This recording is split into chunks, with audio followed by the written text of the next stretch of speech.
ఏమని పాడను పాటగదరా శివా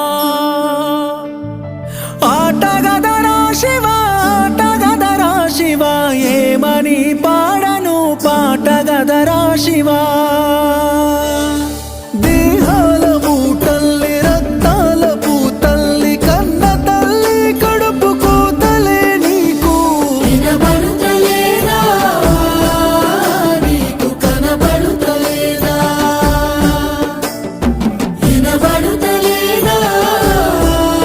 నీకు కనబడుతలేదా శివరాత్రి నీ పూజకై మేము ఉపవాసముంటాములే